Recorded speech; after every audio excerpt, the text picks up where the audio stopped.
할렐루야. 8월 9일 토요일 매일 성경 묵상입니다. 오늘 말씀은 스가랴 4장 1절에서 14절의 말씀입니다. 오늘 말씀에 보니 순금 등잔대와 두 감람나무 환상에 대한 내용이 나옵니다. 스가랴 환상 중에 본 순금 등잔은 맨 위에 기름 그릇이 있고요.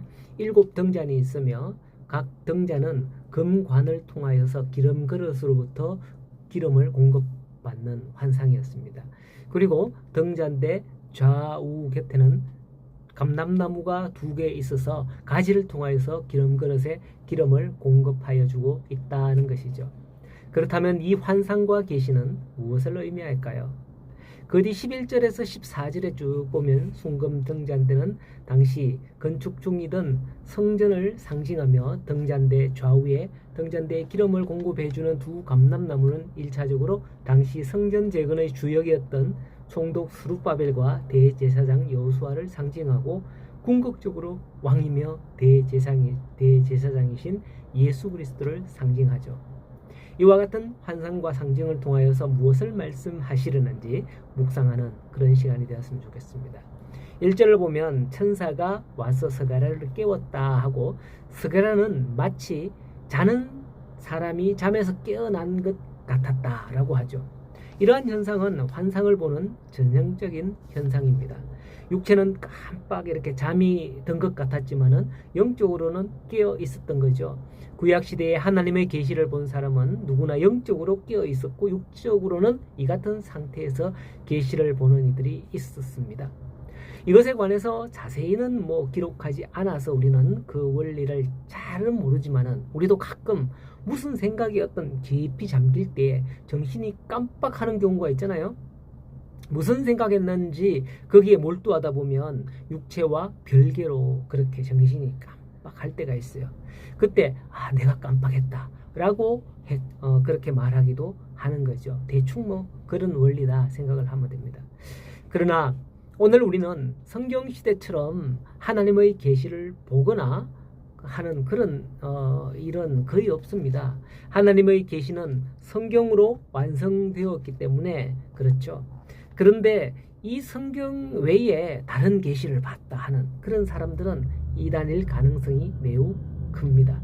그러니 그런 경우에는 조심해야 된다라는 것이죠.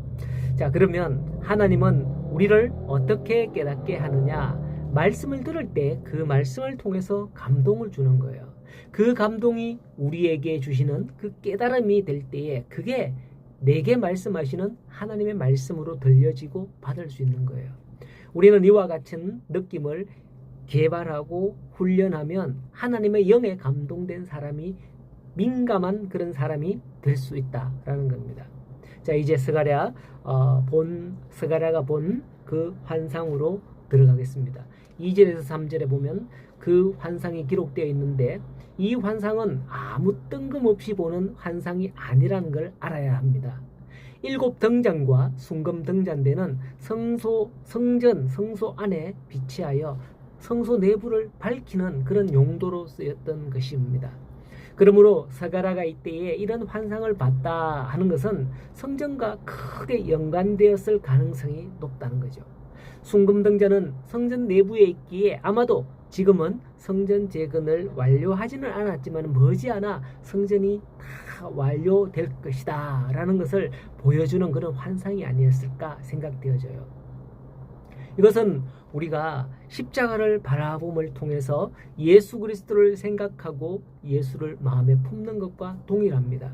십자가를 묵상할 때 우리는 성경에 기록된 예수 그리스도의 일생을 생각할 수 있고 예수님께서 하신 말씀들을 기억할 수 있습니다. 그 중에서도 가장 중요한 것은 예수님께서 우리를 대신해 죽으시고 우리를 구원하셨다는 그 사실을 우리는 묵상하죠. 그리고 그 사실을 기초로 해서 우리는 장차 오시겠다는 예수님의 그 재림의 약속을 믿고 지금도 신앙생활하면서 기다리지 않습니까? 환상을 보여주고 나신 후 이제 4절에서 보면 또 천사는 4절 이하에서 순금 등잔대의 의미를 해석해 주면서 11절 이하에는 두 감람나무 의미를 해석을 해 줍니다. 순금 등잔대에 관해 해석을 해주시는 말씀 가운데 핵심은 6절에서 7절의 말씀이 아닐까 생각되어져요. 이는 힘으로도 되지 아니하며 능으로도 되지 아니하고 능력으로도 되지 아니하고 오직 나의 영으로 되느니라. 큰 산아 네가 무엇이냐? 네가 스룹바벨 앞에서 평지가 되리라 말씀하시죠. 당시 스룹바벨을 중심으로 성전을 재건하려 했지만은 그건 사람의 힘으로 능력으로 되는 일이 아니었습니다. 이방인의 방해로 말미암아 16년간 성전 재건은 중단되었습니다.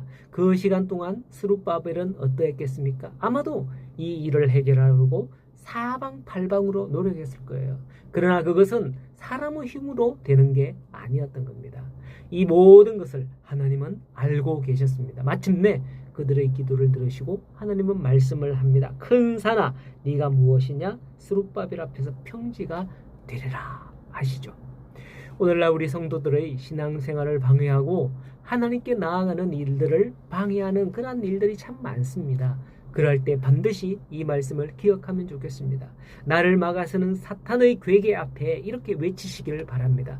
나를 막아서는 사탄아 네가 무엇이냐? 내가 예수 그리스도 앞에서 평지가 될지어다. 선포하시면 그 말씀 앞에서 우리 앞에 산같이 막아섰던 그 사탄은 떠나가게 될 줄로 믿으시기 바랍니다. 그리고 11절 이하에서 등잔대 좌우의 두 감람나무에 대해서 설명을 해줍니다. 두 감람나무에서 나오는 기름은 등불의 기름으로 사용되었습니다. 그게 등잔대 좌우에 등잔에 기름을 공급해주고 있다는 것을 환상으로 보죠. 그렇습니다. 이는 기름 부음 받은 자 둘이라고 하죠. 그것은 바로 두 명 스룹바벨과 대제사장 여호수아를 의미하는 겁니다. 하나님이 그들을 세우셨기 때문에 하나님은 그들을 통해서 세상의 빛을 비추는 등잔을 켜시겠다라는 것이에요. 이것은 우리에게 어떻게 적용될까요? 사도행전 이후는 성령의 시대라고 했잖아요. 우리 곁에는 성령님께서 계속해서 성령을 부어주시는 줄로 믿으시기 바랍니다. 우리는 하나님의 자녀요. 하나님의 백성으로 세상의 빛으로 살아가도록 도우시는 분이 바로 지금도 성령님이신 거예요.